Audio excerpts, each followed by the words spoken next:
Alright, welcome back everyone. Unfortunately we're starting this video a little bit late in the trip, but what we're doing today is driving up to Manchester to go and pick up a new project bike. What it is a 1972 Yamaha at2 125cc two-stroke enduro bike.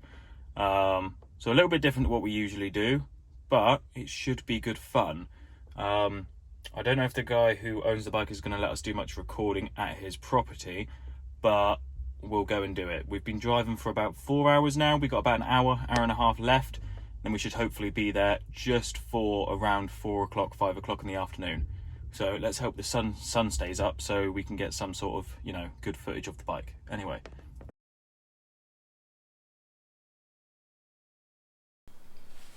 Alright, welcome back everyone. Unfortunately we've had to skip forwards in time a little bit from the previous videos because the gent with the new bike, which is just here, didn't want us videoing on his property just in case anyone in his neighbourhood saw the videos and saw what he had hidden in his collection.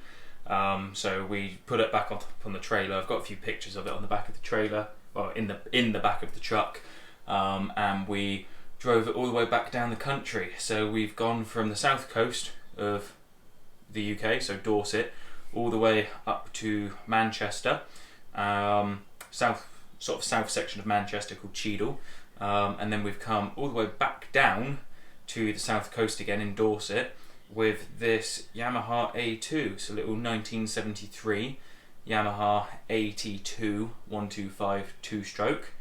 Yeah. I've done a little bit of work to it, unfortunately, off camera because the camera died as well. So I'll show you guys what we've got at the moment, and then we'll jump into it, and I'll try and keep you as up to date as possible with everything that's going on.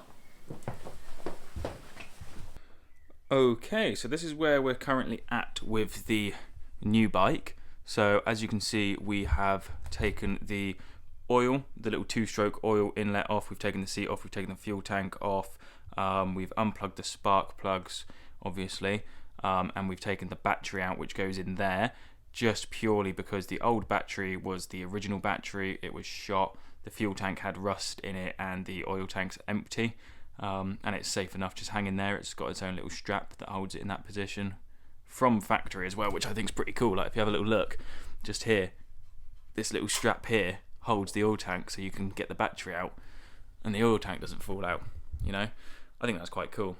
But yeah, so we've just tested the coil, and apparently the coil is all good on it, which is really quite interesting. I'm getting the right ohmage off of it, but I'm not getting a spark, and I think that's because someone's put the wrong spark plugs in it. So if any of you out there who are watching this know the correct spark plug that a 1972 Yamaha AT2 125 two-stroke enduro takes, is it these? Because I'm yet to order up the owner's manual to find out what she should have in her. But yeah, we'll see how she goes with them. And this is her so far. She hasn't got the front mudguard. Someone's put a CT1, I believe it is.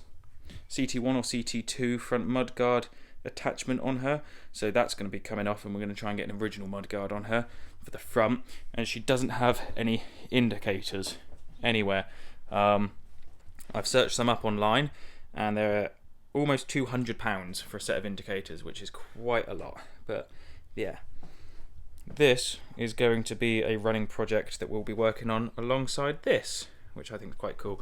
This is the other Yamaha that's on the channel at the moment, and then this is my daily ride. So we've got a new 2013 Yamaha, a 1997 Yamaha, and a 1972 Yamaha. There's quite a few in here, but yeah. Anywho, might like to see that as well. That's the original battery that was in her.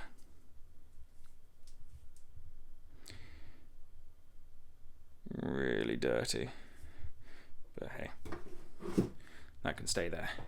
We've also got a new parts washer in the workshop now.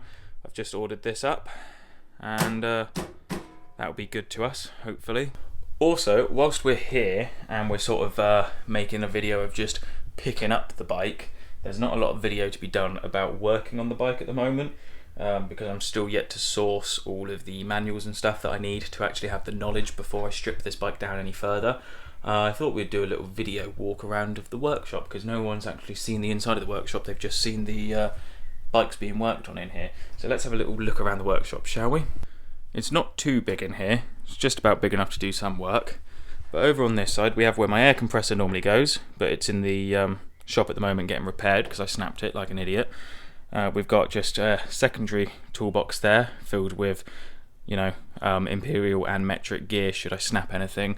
We've got the computer set up where we run all of our diagrams. We'll be doing CAD systems on here soon because we'll have a 3D printer here to print parts on it. We've got just the general worktop here. This is where the parts washer is, as you all saw a second ago, which is quite cool. Nice picture of me and my friend who helped me build this place.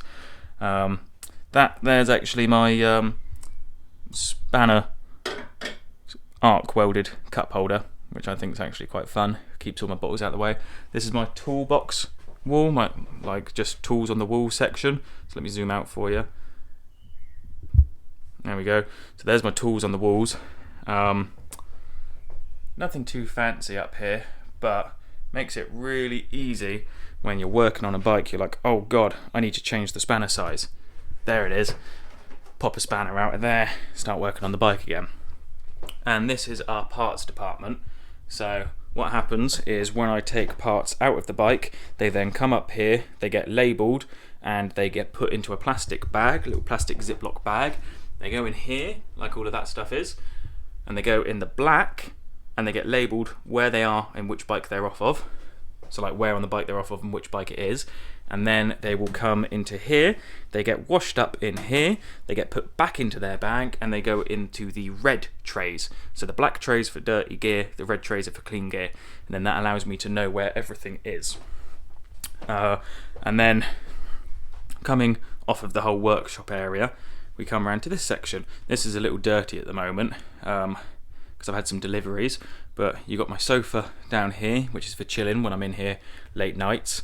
And I've just ordered up a projector, which is going to get put on a shelf on this section of the wall here. Then I'm going to hang a projector screen here so I can watch some TV when I'm in here. You've got all my helmets up there. It's quite nice. And you've got my jackets on the wall down there, just for the clothing. Nice little fireplace over there. The spare parts off of the Yamaha are down there behind it. And yeah. It's my workshop. Just want to thank you all for hanging in there to the end of the video. Just wanted to show you all the new motorbike that's come in so we can start a series about building it and you guys are all aware of what it is that we've got and the story of where it came from. Don't forget to like and subscribe.